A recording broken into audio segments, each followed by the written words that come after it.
Good morning. I hope folks can hear me. Carrie, do you want to give us a sign check? Are we good? You're good. Great, thank you. I'm Marjorie Kaplan. I'm the Associate Director of Rutgers Climate Institute, and along with the Rutgers Energy Institute, we're pleased to welcome you to today's hybrid seminar, a first for all of us. Today we have an all-star lineup of Rutgers faculty who will have a conversation about the complexity of the energy transition in the face of climate change. Rutgers Professor of Anthropology, David Hughes, will help frame today's discussion around his scholarship chronicled in his new book, Who Owns the Wind? Climate Crisis and the Hope of Renewable Energy. Joining Professor Hughes will be our two discussants, Professor of Spanish and Portuguese, Jorge Marcone, and Director of the Rutgers Energy Institute and Professor of Human Ecology, Rachael Shwom. We will have some time at the end for questions from folks in person and online. For those of you participating online, please communicate with us through the chat box. And thank you for bearing with us as we work on this new technology. I am going to ask David to take it away. Okay. All right. Thanks a lot. Thank you, everybody, for coming. And to Marjorie for putting this in, Marjorie and Matt for putting this together. Matt solved the last-minute technical glitch, which I hope you were all unaware of. Also, I want to thank my wife, Melanie McDermott, who's my partner in everything, and particularly in this regard, my thought partner in working through these ideas for many years in many places. So I'm just going to talk for a couple of minutes because I really want to hear what Jorge and Rachael, the questions they pose and the comments they have, and I'll respond to that afterwards. I began this work as what I call a cautious moderate with respect to the energy transition. And a cautious moderate is somebody who is deeply alarmed by the threat to the conditions for life posed by the oil, gas, and coal industry. So a cautious moderate is not moderate in his alarm, but a cautious moderate is so alarmed that he or she wants to solve the energy problem, wants to decarbonize immediately, and without regard to questions of equity. And I had this attitude that, well, land reform, all kinds of reform of the property system, the reform or abolition of capitalism is a good project to have. It's been a long-term project already. It probably will take a long time more. And we have to get on with decarbonizing more quickly than that because we lost all of the time for half measures and for going slowly and methodically. So that was my attitude before I began this book.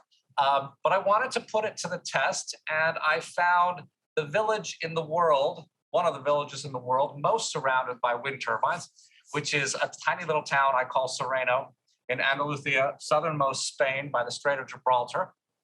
And I said, well, this is going to be a utopia.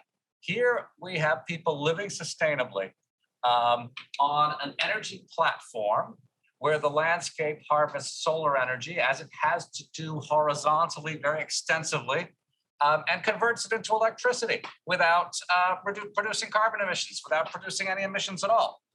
Unfortunately, though, I discovered as soon as I got there that people don't like it.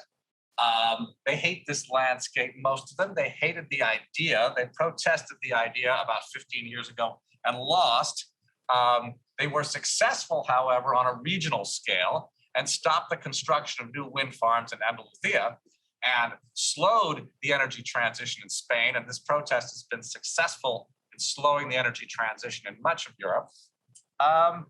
So things were not working. And I found that you couldn't actually advance beyond a certain point. You couldn't decarbonize beyond a certain level unless you satisfied people's demands for equity. So I became an incautious, so what's the word for it? An incautious radical in respect of energy. And just one more word about this. The book explores what I learned doing ethnography in this village, and it also explores some ways forward. The first principle, and this is an easy principle for an anthropologist, is to say that energy is not an engineering problem. It's not only a question of science and technology. It's a question of people's life ways, of people's society. And you have to understand how profound a shift it is to replace fossil fuels, which come out of little holes in the ground and sit in tanks, to replace those with a vast field of spinning carbon fiber and 90-meter tall steel towers. This kind of technology raises fundamental questions about beauty and about economic livelihood principally for rural people. That is for people marginal to the centers of power and the centers of wealth. And they have the power to stop the energy transition. In some ways, they have the right to stop it if it's done poorly. And in order to do it well and successfully, we have to take their traditions, we have to take their protests seriously. And that's what this book attempts to do as a guide to people in the US promoting the energy transition, which is really just getting started here. So I hope that people will read this book and that we'll get it right here. So with that, I'll turn it over to Rachel. Right? Yeah. Well, thank you, David. And first, I just wanted to say how much I. Yes, she introduced me. I just wanted to say how much I appreciate first your writing here, and so it's such a lovely book to read, right? And I just found myself reflecting, often like, why don't we all write like this? This is great. And I guess I've been reading articles, so much that it's a really nice change. And second, I want to just appreciate the kind of thinking contained in this book.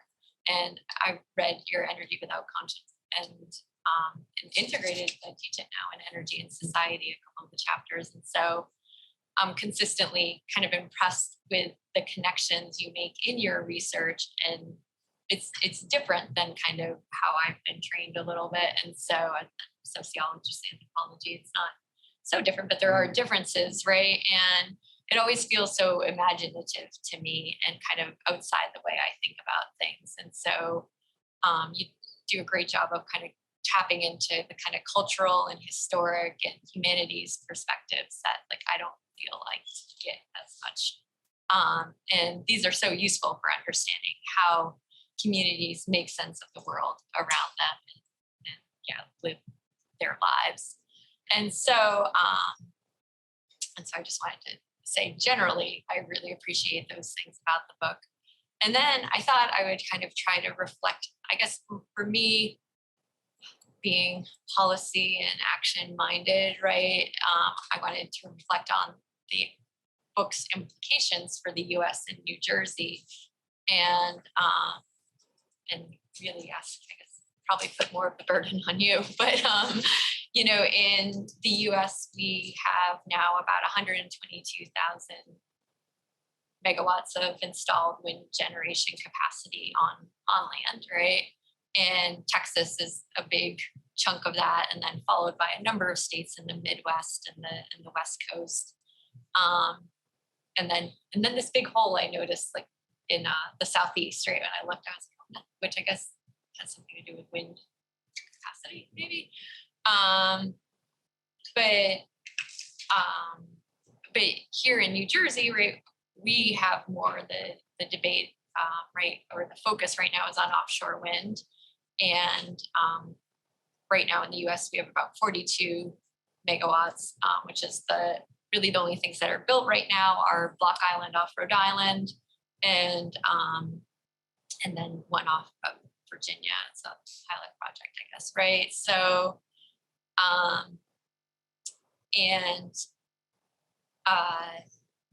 New Jersey has a goal of 7,500 megawatts. This is what by 2035.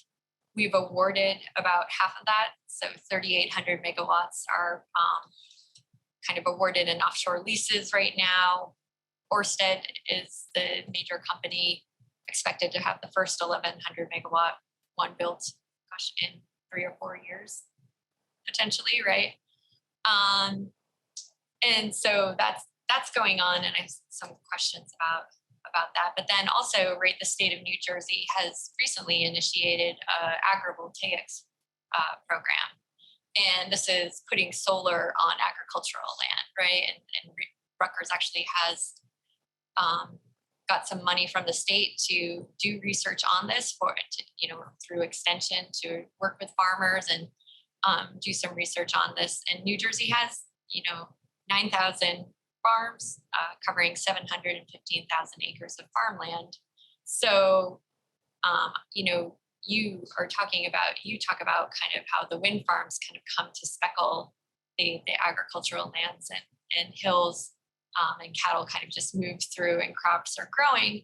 And, New Jersey is potentially evaluating, that kind of same phenomenon, except with solar panels that can coexist with crops and livestock.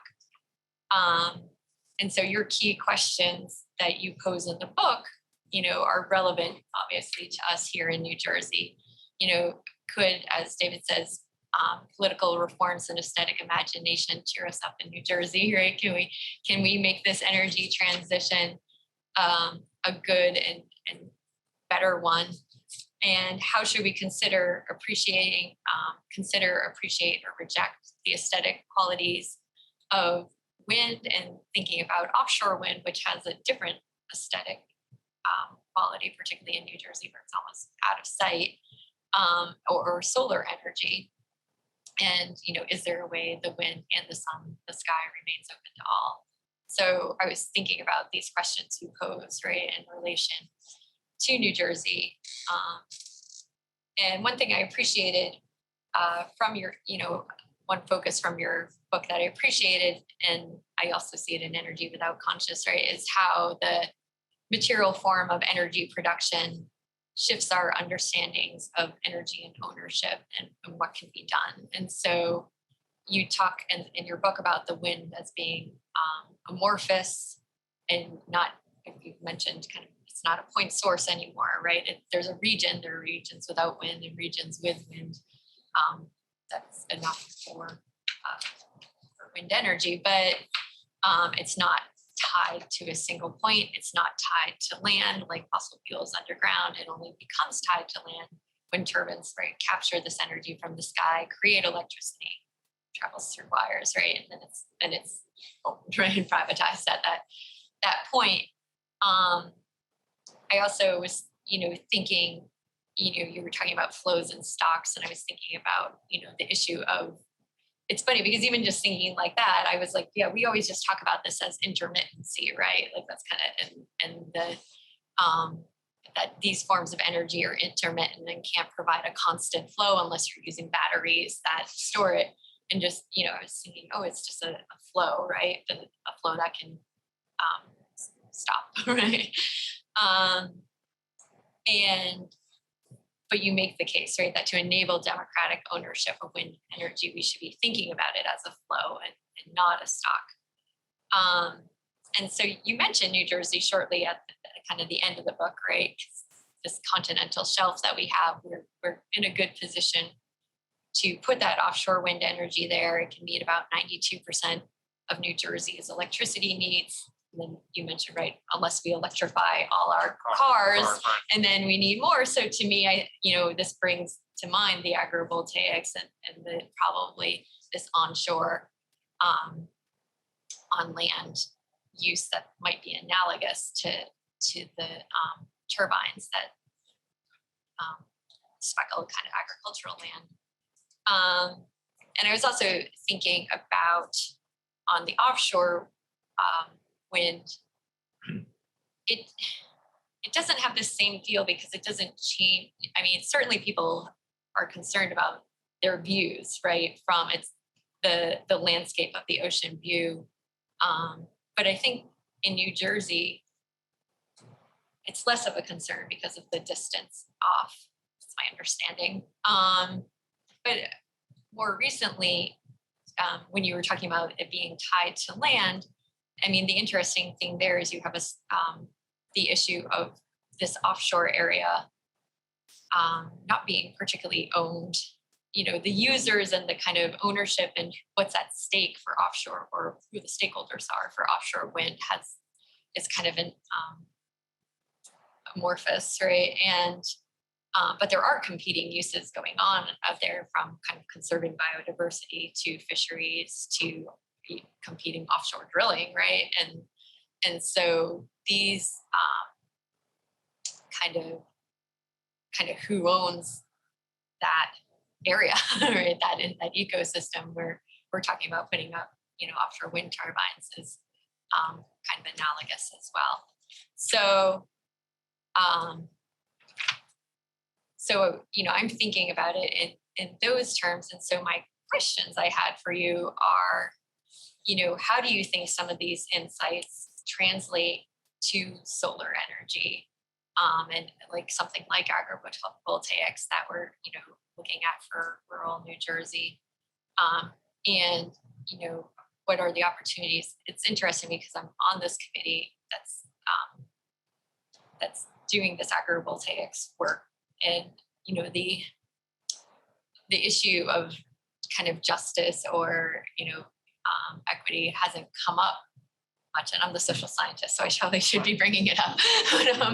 But it hasn't risen as kind of, in kind of the people who are dealing with the farms right now are kind of thinking about these things. And so that's kind of my question. Yeah, all right. You want me to go ahead? No. I'm putting it dirty, so that's the way. Yes. Okay. Thank you, Marjorie, for getting us organized for this event. And as always, your work for the Rutgers Climate Institute. Thanks to Matt as well for his big part of making this happen in 2 different media. I'm happy to join Rachel in introducing to all of you David Hughes' book, Who Owns the Wind? Climate Crisis and the Hope of Renewable Energy. Excuse me. Thank you, David, for your trust that I can bring to this table some comments on your book that could help us getting into the conversation on wind energy you think is imperative to have. I have been in Cadiz only once, despite the fact that our summer study abroad program, the Rutgers Summer Study Abroad Program in Spanish and Portuguese, has taken me to Spain on many occasions. And on that occasion, I didn't make it to Tarifa, although I knew about its reputation as a popular destination for wind sports, and of course, of Tarifa's symbolic significance in the history and present of Spain's relationship with Islamic Africa, by being the closest part of Spain to Morocco. One of my favorite Spanish bands was, or is, Radio Tarifa.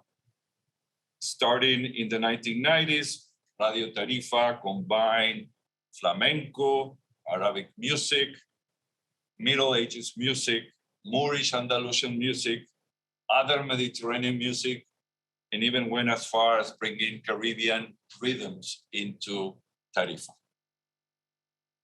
These were times in which everybody else was looking north, as Spain was enjoying the benefits of its recent membership in the European Union. I do not want to keep diverting us all from wind, but I must say that reading your book has been a much necessary trip back to Spain.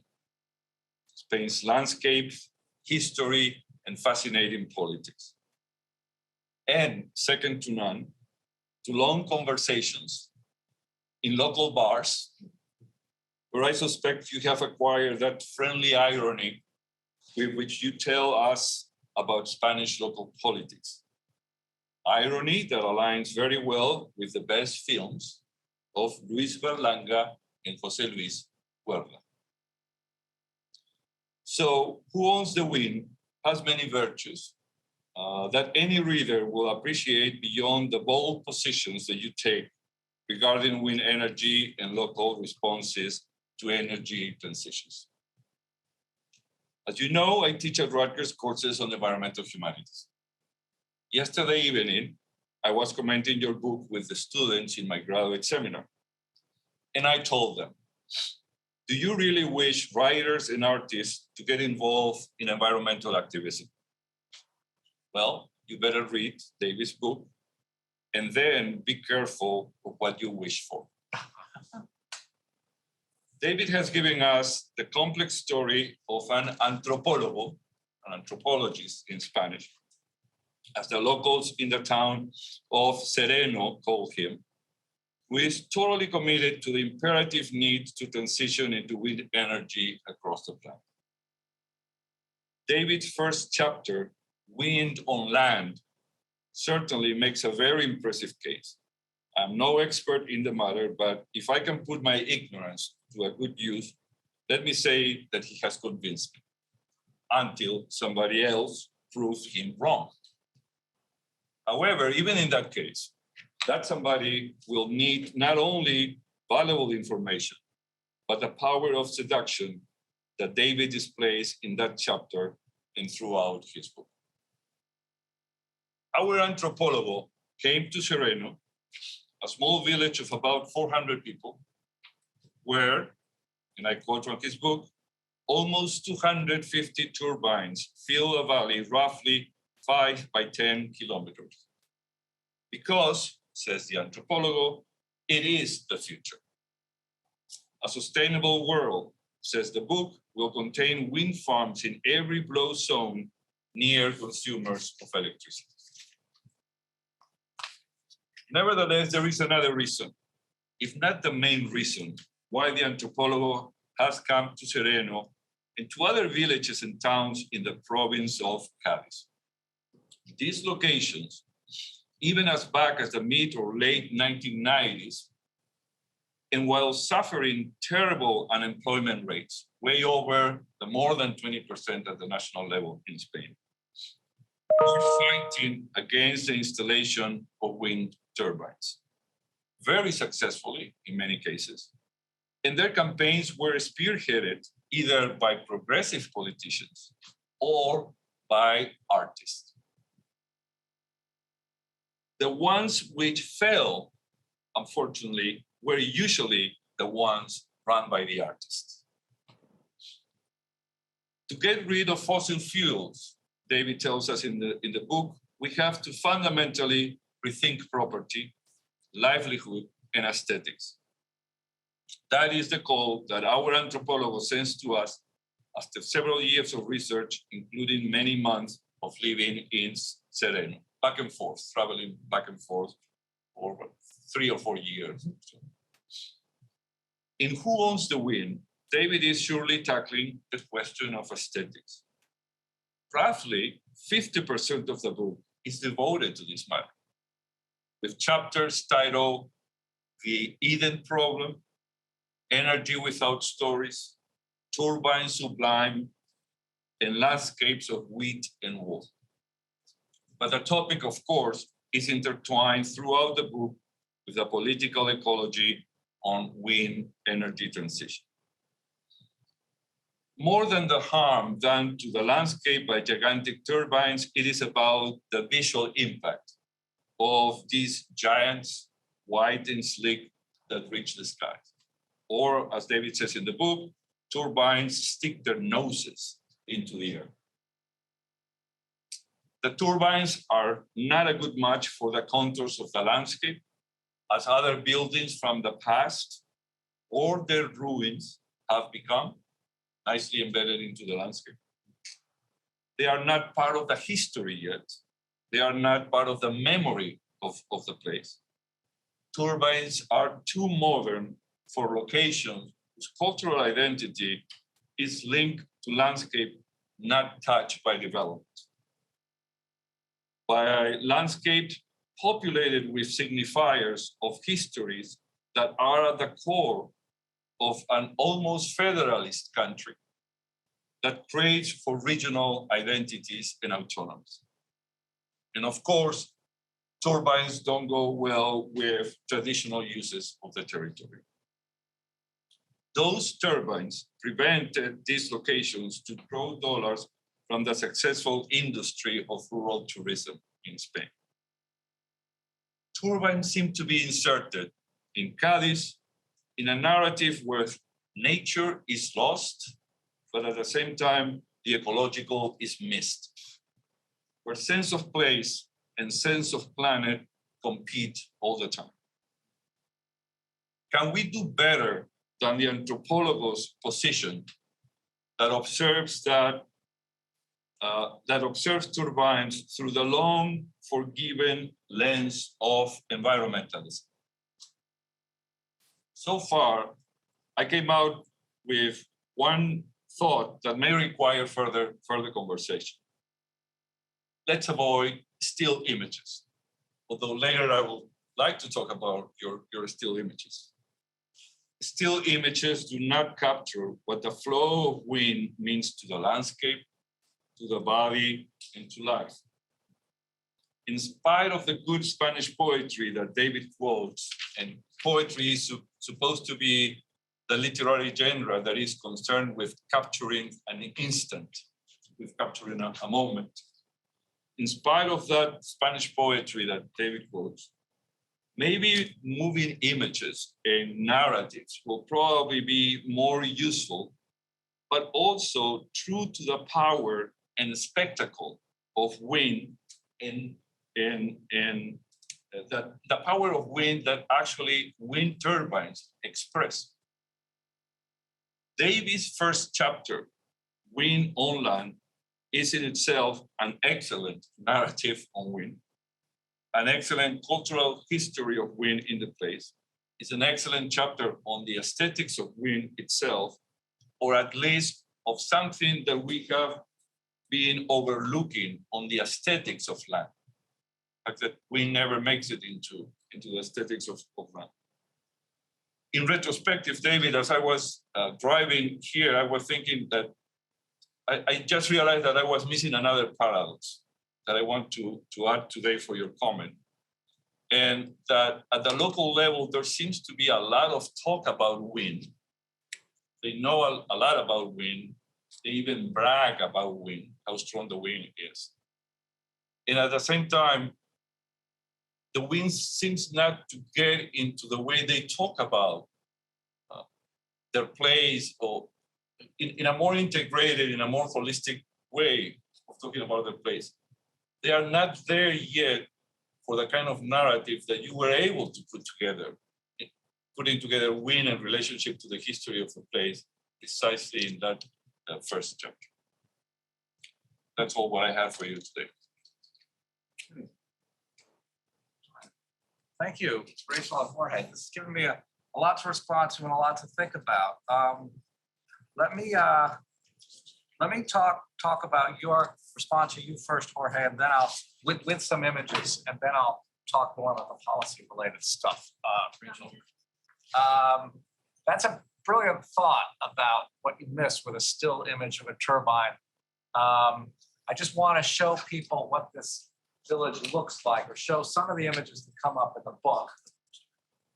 Are people actually seeing that?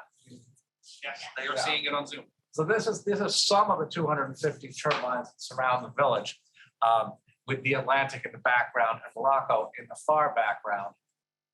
Let's go to the next one. This is what it looks like if you're watching a soccer match on the edge of Sereno. And actually, you can see what's interesting is that the turbines are on a bit of a rise and the village is in a bit of a cleft. So even though the towers are only 90 meters, they actually seem higher and the blades seem to arc higher degree of occlusion of the sky. Go next one. And this is what it looks like from the bar where I spent most of my time, El Pollo, which is the kind of working class bar of unemployed people. And so the aesthetic one, this is how the leading regional movement in the 1990s represented turbines. A photographer and filmmaker called Jose Tirado put this together, and he ripped off a very famous image taken by the British photojournalist David Seymour in the 20s, showing a woman at a meeting, a land reform meeting, and in the picture she's looking up at some kind of leader of the reform movement, expecting to get land as a landless jornalera in her case, a day worker. And so Jose Tirado it superimposed that woman and her children on the turbines, basically saying, what it says is this our future? Enough trickery. So they're being cheated. And they're being cheated of something I'll talk about in relation to your comments, Rachael. They're talking about being cheated of royalties. and they're being cheated of their landscape in the aesthetic sense and in the productive sense. But notice how the turbines, look at the blades of the turbines. They cut across each other, right? This is the way to make turbines look like large scissors that could chop your head off or something. It's a deliberately chosen perspective to make the turbines appear technological and threatening. Actually, if you might find the next image, Marjorie. So this is an award-winning picture taken by another Jose Gil Garcia. Took this photo about 10 years ago, very close to Sereno. And it's an absolutely stunning photo, which we won a contest. I tried to replicate it myself and I failed. I not only failed because I couldn't capture the mist, but notice how the turbines are, as he described it, clean, right? The blades are not cutting on top of each other. You have to get them when the wind is coming at the right direction, in the right direction. The light is coming in the right direction in order to see them that way. So let's show another one or two. This is a photo I took, which I think has the same kind of spirit. And another photo, if you don't mind. Same idea. Next one. Yeah, same idea with sunflowers. I think that's enough of the photos. I don't need to show more. Leave it up. Well, go back to. Go back to photo. Yeah. So we're not showing the flow here. This really didn't occur to me. And I wonder how one could do that. I mean, one could do that, of course, with film. But I wonder if people can imagine the turbines as having more of a flow. Bullfighting is very popular in this region, especially it's a kind of a right-wing leading population anyway. Bullfighting is kind of now associated with Francoism. And you always think of the bulls moving in a bullfight, even though the still images shows the bull as still. The famous ones show the bull kind of arcing past the stomach of the bullfighter. And you're meant to understand that the bull is always in motion. I don't know if people have associated with wind turbines enough to see this image and know that the blade is always in motion, and therefore to understand that there's something missing, some experiential aesthetic quality missing in that photo. So you've given me something really to think about there, Jorge. Let me see, and you're right that people don't have, part of the reason why people have exercised very little imagination in Sereno in thinking about the aesthetics of wind turbines is they don't think of the wind as part of their history. As you say, and that's partly because there's no sailing tradition in this area. There isn't much of a kite flying tradition. There is a windmill tradition for grinding grain, but that died out at least 100 years ago. And so people have been cut off from technologies of harvesting wind, with the exception of winnowing grain, which I talk about. And that's one of the problems with wind is that unlike agriculture, it requires some technology to harvest it in ways that are obvious. Just kind of thinking on my feet here. Photosynthesis harvests sunlight. Most people seem to be aware of that. Photosynthesis or agricultural also harvests wind because our plants don't explode in a cloud of the oxygen that they create. But we're not really aware of that. So that's a problem. That's an obstacle, right? That can't be fixed because you can't go back in history and give all these people sailboats for the last 3 generations. But what I do try to say in the book is that all technologies, if you believe Raymond Williams, all technologies eventually become beautiful to people who use them, or become at least accepted. So we accept roads on the landscape of Cook College, even though they're these horrible strips of a very dense fossil fuel that cause a heat island effect and have wrecked the natural soil and topography. We accept that because we've gotten used to it and it provides us benefits. Wind turbines are not providing people benefits, and it's too short a period for them to be accepted. we don't have the kind of 50 years that Raymond Williams predicts for this technology to be accepted because we wasted 50 years continuing to burn fossil fuels. So what I do want, though, in the book is to suggest people exercise imagination and see that turbine as the best representation. See the turbine on the best day. This is the best day I ever saw a turbine.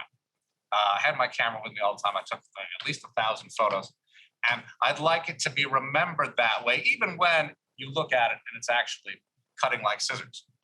I think one can offer that and encourage that imagination from rural people protesting turbines. You know, the book, as I say, is very sympathetic to their traditions in Sereno, but it's also pushing back and offering or asking them to compromise. So I'm suggesting people compromise on the aesthetics. Let me see, let me turn to Rachel because I want to save time for audiences. So with solar, the material qualities are very important. One of the solutions, I'll come to solar through wind. One of the solutions that I put forward, and this really is a solution, not a compromise, but a reform, is that we need to rethink wind rights. Right now, wind rights follow land rights. So the person who owns this patch of land is a guy I call Suarez, Ricardo Suarez, who is a big latifundista landholder from an old, they got their land in the 18th century from even older nobility, and they own most of the land around Sereno and in other areas as well. And he's making a lot of money off this turbine and all the others. He gets a payment for the small amount of land it occupies as rent, and then he gets royalties through wind rights, which is a value. They don't call it royalties in Spain, but it's really that thing, that same process. He gets a portion of the value of the electricity generated from the turbine every year. And you think, why should he get that money? Like, he didn't make the wind. He didn't invest in the wind. The wind just came past his land, but it's not on his land. It's not produced by the land. It's independent, physically independent of the land. So this should be, by all kinds of property theories, this should be a public resource, right? A commons should be socialized, nationalized, held by the community, held by the viewshed, held by some other entity other than Ricardo Suarez. And that would go, that formulation, which we can also bring to New Jersey, would go a long way towards satisfying this community because they would get a revenue stream from this turbine. And what people in Sereno really hate, and a lot of people across the world hate this, it's bad enough to get nothing from this project that wrecks your view. But if the guy who's been stepping on your neck for 300 years is getting all the money while you're getting nothing, that's the worst possible situation. So that's a situation, though, that can be reformed. On sunlight, it's a little bit more complicated because, as I said, farmers have been harvesting sunlight for a long time. And you can't just say they don't have those rights anymore because then what? Then they have to pay a tax on sunlight to grow crops, and even figuring out the value of that is impossible. So I have written an article, this goes beyond the scope of the book. I've written an article for Boston Review called Use Sunlight Locally or Lose It. This building right now has a nice roof. There are photons falling on it and just heating up the roof, but contributing nothing, no usable form of energy that we might want. Rutgers University is wasting a resource. In the United States, as I like to go with local traditions, in the United States, we have a tradition going back to the Homestead Act, which is that if you waste a resource, the public should come and take it from you, which is what happened to Laura Ingalls Wilder's family's farm in Minnesota. They lost their claim in 1890-something under the Homestead Act. That this roof could be reclaimed by the city of New Brunswick or the people of New Brunswick if Rutgers doesn't put up panels soon enough. I would say reclaim it and put up publicly owned panels to generate under a format of community-owned solar and for local resilience as well, to generate power for the community. So that's the kind of way you get to a commons for sunlight. You don't start there as you would with wind. You get to it through large landowners forfeiting their rights to sunlight by just letting those photons do nothing useful. Let's see, intermittency. What did you mean by it? I didn't take good notes on that. I'm sorry, Rachel. The intermittency of flow, you wanted me to comment on that? Oh, I was just thinking, no, I think I just said that, so in our literature, or in the kind of more technical literature, it's like, okay, so the problem with renewables is intermittency, right? That we need a constant supply of, Do we? well, that's what I'm going to say. Oh, Hold yeah. on. Right, well, so, right, that the idea is we need a constant, undisrupted supply of energy, on our grid all the time, and that people have very little patience for that disruption, right? Yeah. And that and that the problem here is that wind and solar are flows and not stocks, right? And as a managerial problem of managing the grid. And so I was just trying to think about, I guess I, was probing on that a little bit as, I mean, if you advocate that we should think about wind as a flow, as a way of maintaining its collectivity, right? And therefore kind of, I don't know, just commenting on that, I guess, I mean, you also had some stuff in there about kind of like not having a grid, right? And energy kind of being ambient. And so, I don't know, maybe talk about that a little bit, I guess, as we think about the system we're embedded in now that has this constant grid supply of electricity. Right. So one way of really being conscious of the energy flows around you is to tailor your consumption to what's flowing past available and is available. I wrote another Boston Review piece recently on something called "Give Up Our Demand for Constant Electricity." And one of the things that strikes me, so we live in Highland Park, my family, and there are a couple of boil water days every year. You might say we have about 90%, 99, maybe 99.5% reliability for drinking water. And drinking water is pretty important. You die if you don't get it after a couple of days. But we wouldn't tolerate 99.5% reliability on wind. 99.5% reliability on electricity. We demand 99.99% reliability on electricity.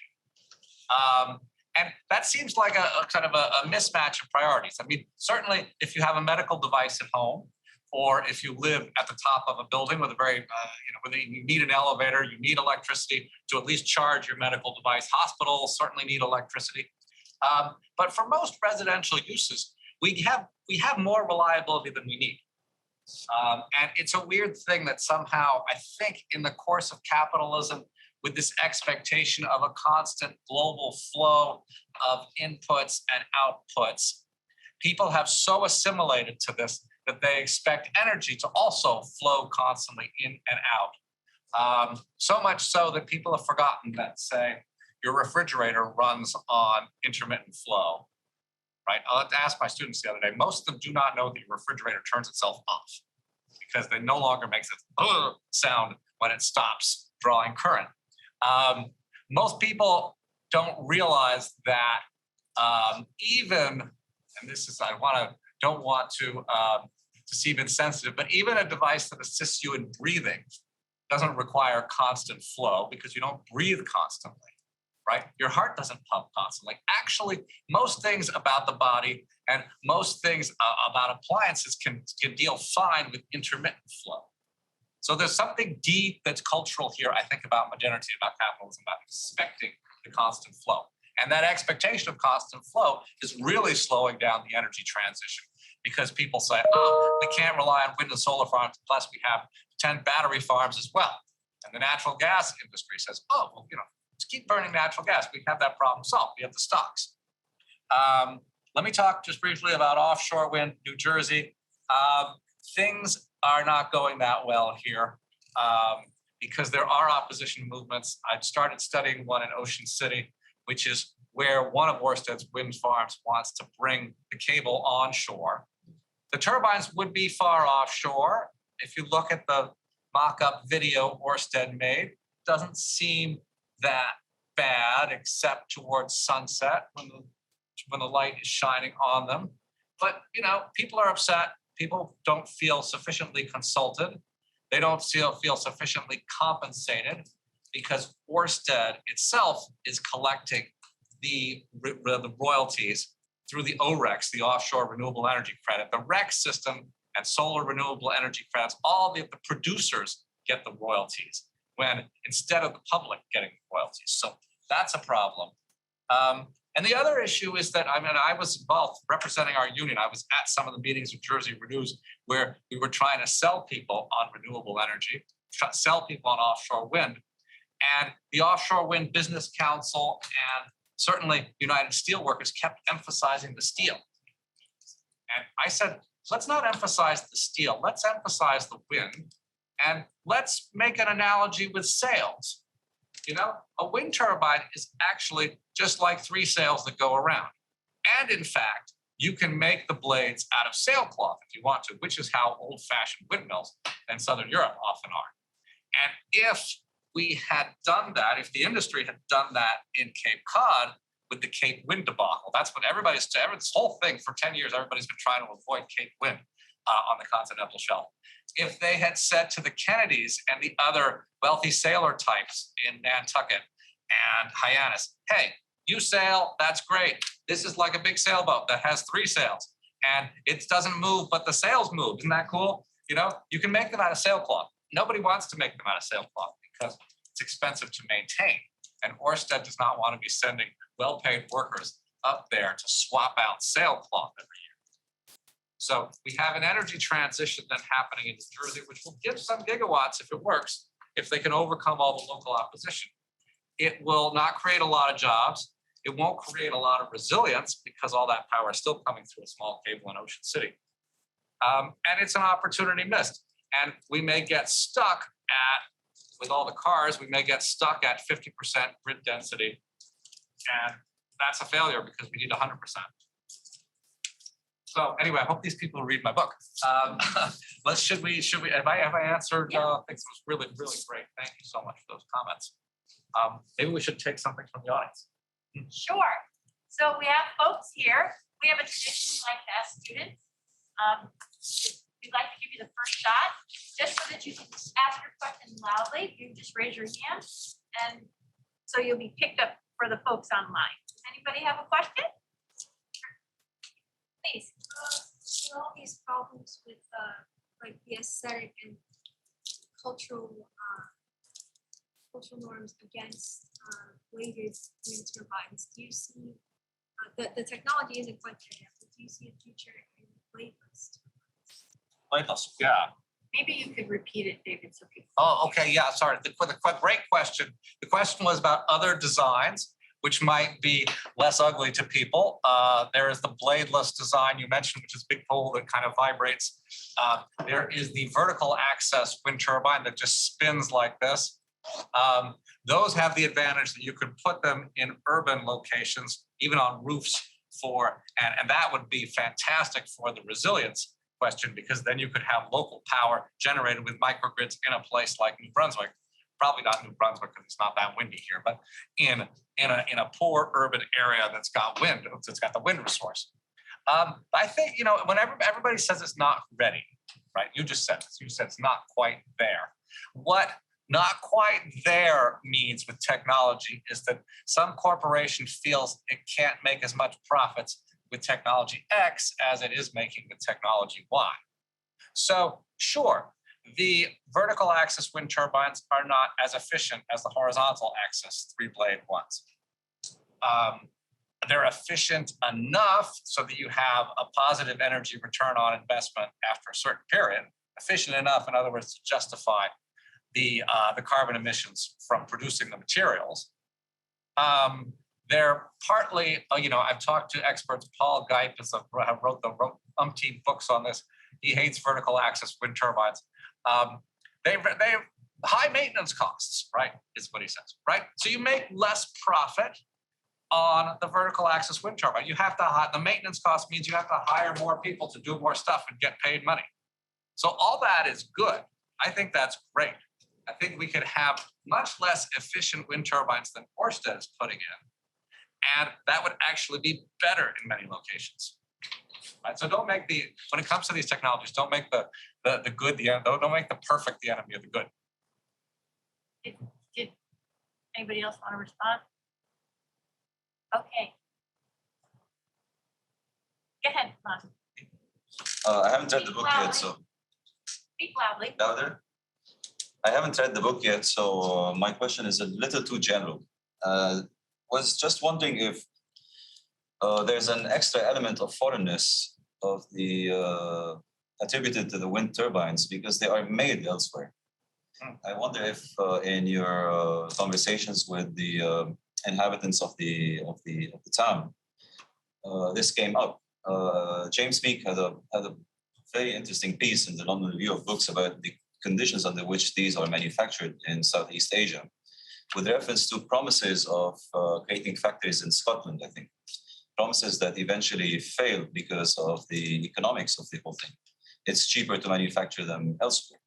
So I wonder if the fact that these turbines are imported as manufactured machines from elsewhere adds to their foreignness to the social landscape, not just the physical landscape. That's a great question, Mazen. I'll add, locally, the situation is a little bit different from what James Meek wrote in that brilliant article, by the way, everybody, in the Times Literary Supplement.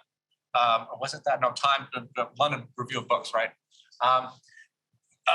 In this case, the blades were made in Serena, in Cadiz, in the harbor, in a converted shipyard. So they're not foreign in that sense. But those blades are a lot shorter and older than what's being built now for offshore turbines. And so some people in Ocean City, New Jersey, like the Scots, really object to the fact that this stuff is made elsewhere. And then there's a certain amount of kind of nativism of, we want to create local jobs and not foreign jobs, but a lot of these foreign jobs are much more exploitative than the local jobs would be. Part of the problem here is that gigantism is very pro-corporate. And so the huge now 14 megawatt latest design for offshore turbines and blades and towers, you don't ever need to deal with the local economy, a local workforce. You can bring that all from across an ocean, like the way a drilling platform, they move drilling platforms from the Gulf Coast to the Bight of Benin to Equatorial Guinea, and they never touch the shore, the coast at all. So this is ideal for capital. It's just that moving this stuff around where legal regimes allow for profit. And so I'm very worried about the large scale, what the large scale enables, and therefore why industry is pushing this large scale. Because the little secret that nobody wants you to know about efficiency is that turbines have to be 7 rotor diameters apart in order to avoid wake effects. So keeping elevation constant, a small number of very large turbines, as we're going to have in New Jersey, does not generate more electricity than a large number of very small turbines, right? But you have to get the elevation right. So where there's a very narrow boundary layer, as on the ocean or on the upslope of a ridge, you could just have, it's a very large number. You could have a huge forest of 5 kilowatt hour, 10 kilowatt, 10 kilowatt Berge machines or something. And it would generate the same electricity with much higher maintenance costs, much more labor and all this. We had another question? Yeah, so you mentioned that socially, maybe like rural communities won't want the wind turbines for, I can't think of the word, But I was going with corporate. There's trading routes and there's fishing routes in the offshore area that they want to put these turbines in. Do you think that corporations might be pushing against these as well, not just communities of people, because of that very reason? So as I say, I haven't really done research. I've done some interviews and so on, just a few in New Jersey. But there is another issue I mentioned in the book is that there's some evidence that the people who finance wind farms don't actually want to put too many in. Because the people who finance wind farms and solar farms also are financing natural gas. These are like venture capital and equity, private equity, that kind of stuff. So they love a situation where you had 50% of your electricity coming from renewables and 50% coming from fossil fuels. Maybe some kind of advanced fossil fuels, but then they'd be winning on both sides. And so they're not that concerned when there's a social protest movement that stops, or there's a shipping lane in the way, or a fishing ground or something, because they don't actually want to make this happen overnight. We have some online questions.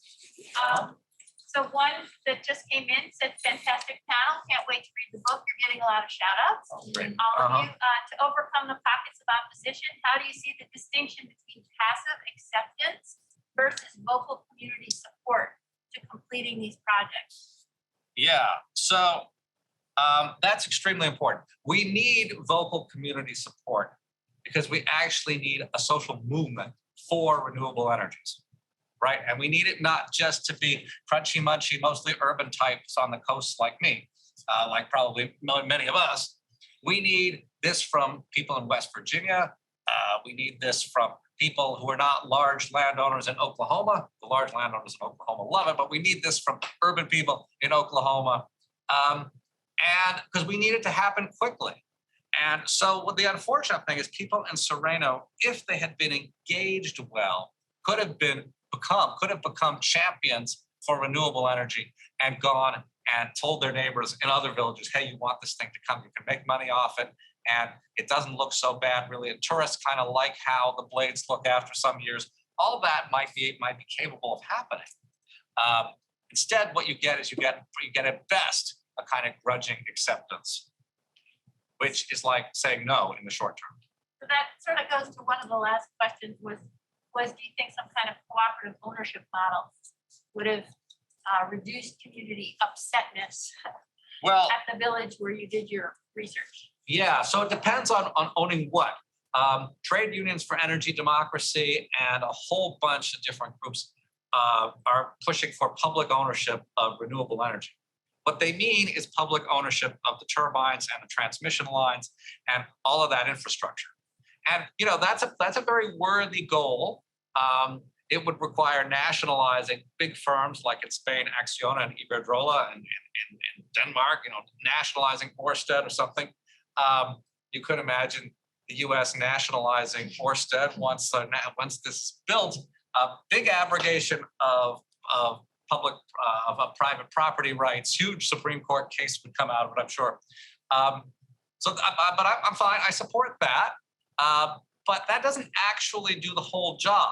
What the other part of the job is actually more important and is easier, which is that you nationalize or socialize the wind or turn it into wind commons, because people who own wind rights don't even really know it. And in the case of the offshore, the wind rights is already owned by the federal government, but the federal government isn't exercising those rights much. So going back to Sereno, if the Spanish government said to Suarez, well, we're nationalizing your wind rights, he might complain because he's making money off of them right now. But the other large landowners who don't have wind turbines on their farms, it wouldn't actually be a taking because they're not using those wind rights. And they don't even know that wind rights exist, right? The part of the book is trying to explain to people that this is actually a resource. Like wind is a thing. And there are 870, if I'm remembering, 870 terawatts of it harvestable at turbine height in windy areas on land close to where people live. That's not my study. There's a lot of people have crunched those numbers. 870 terawatts. Fossil fuels is giving us 11 terawatts. So huge resource, huge money to be made by somebody in this. And, nobody's claiming it very effectively. So let the people go out there and claim it. It's much easier to do that than try to nationalize wind turbines that exist. So we'll wrap up with one last question. Comes from someone near and dear to your heart, Okay. with the initials MM. And it says, and Melanie has a bunch of questions. I think you addressed most of them, but I just thought maybe we would ask you for some closing thoughts about what are any thoughts on addressing local opposition to offshore wind in New Jersey? Any kind of closing thoughts you'd like to? Well, okay, that's kind of a softball question. So in addition to what I've already said about Ocean City, one of the astonishing things, one of the opportunities missed, okay, just to back up a little bit, people in Serena were also annoyed because they see that this oil refinery in the port of Algeciras, which is upwind from them, is still refining oil and is polluting their air. They have bad air quality, actually, depending on which way the wind is blowing in this place. And they say, well, hold on a minute, wait, it's this great energy transition is happening, and we've got these horrible windmills. Why are we still suffering the pollution from this oil refinery? And, in part, they don't really get it because it's like transportation fuels versus electricity. But in the grander scheme, they get it very well, which is that Spain has added all of these gigawatt hours of renewable energy every year, but also is consuming more electricity every year. And so their carbon emissions have been stable, right? Actually, carbon emissions went up by 1% in the whole 25-year build out so far of wind and solar. So another big failure, right? Now, one of the remarkable things in New Jersey is that we're kind of doing things right, and it ought to be visible. So the place, that cable that would go from the Ørsted wind farm through 5 or 10 miles of ocean to across Ocean City, which is on a barrier island, it would then go to the BL England plant, which is a fossil fuel burning plant that was taken offline. It used to burn diesel. It would burn stuff worse than that. It would burn car tires. And people would have to go 20 years ago or so, go wash their windshields on their cars in the morning to get the soot or to get the particulates off, right? And then it converted to natural gas, and then it was shut down about 5 years ago. And now, just because it's got a substation to connect to the grid, they're going to bring the cable to that. Same thing in Perth Amboy. One of the proposals there is to take, I can't remember the name of the plant, also a disused fossil fuel, retired fossil fuel plant, take the cable and connect it there. So this is actually converting fossil fuel infrastructure to renewable infrastructure on a replacement basis, not an additive basis as we've seen in Spain, but a replacement basis. And so what someone could have done is said, hey, you guys are benefiting from the energy transition in Ocean City because your air is breathable now. They also have a cancer cluster, which they believe is because of that BL England plant. Tell them, hey, you're not going to have that anymore because we're replacing the BL England plant with this big wind farm offshore. If you want it. If you don't want it, the BL England plant can keep polluting your air. If you want the clean air and royalties from this wind farm and a nice little sailboat effect on your horizon at sunset, and actually talked about it with people 5 or 10 years ago, I think it would have been a very different outcome. And then I think we'd have people in New Jersey trying to convince people in other states to support offshore wind, trying to convince coastal communities, in fact, to support offshore wind. Thank you. So a round of applause. All of you, and we're grateful. This is wonderful. We will have this filming available online. We will get you to chat, and we are grateful that everybody participated. Thank you very much. Thank you.